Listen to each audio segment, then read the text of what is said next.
প্রিয় ভাই ও বোনেরা, আসসালামু আলাইকুম। কেমন আছেন আপনারা?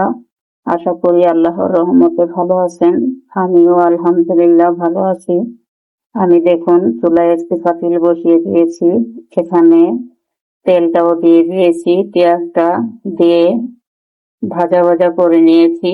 এখানে আমি এখন পানিটা দিয়ে দিচ্ছি। আমি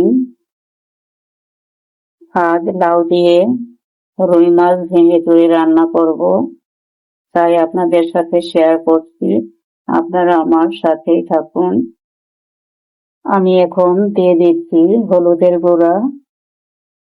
আমি যেহেতু লাউ রান্না করব, আমি অল্প করে মশলা দিয়ে দিব। আমি মরিচের গুঁড়াটাও দিয়ে দিলাম।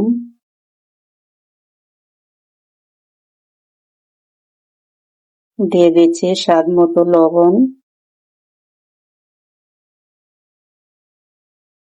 দিয়ে দিচ্ছি আদা রসুন বাটা। আমি এই মশলাটা হালকা একটু কষিয়ে নিব।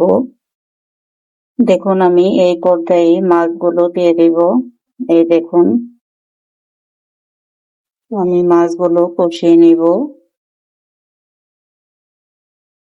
এই পর্যায়ে আমি লাউগুলো দিয়ে দিব। দেখুন আমি লাউ নিয়েছি। এখন আমি ঢাকনাটা লাগিয়ে দিব। লাউগুলো হালকা একটু নরম হলে আমি নেড়ে চেড়ে দিব।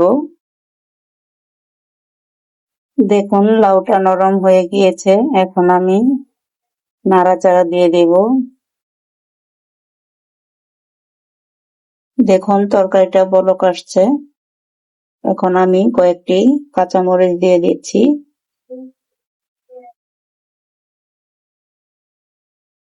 আমি নেড়ে চেড়ে ঢাকনা লাগিয়ে,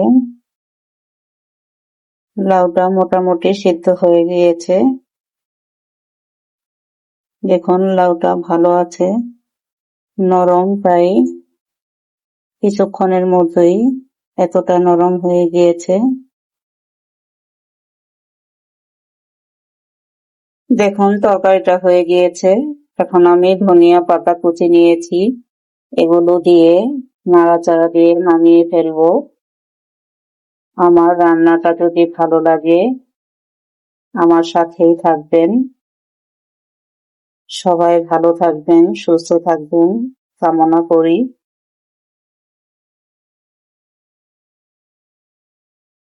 আল্লাহ হাফেজ।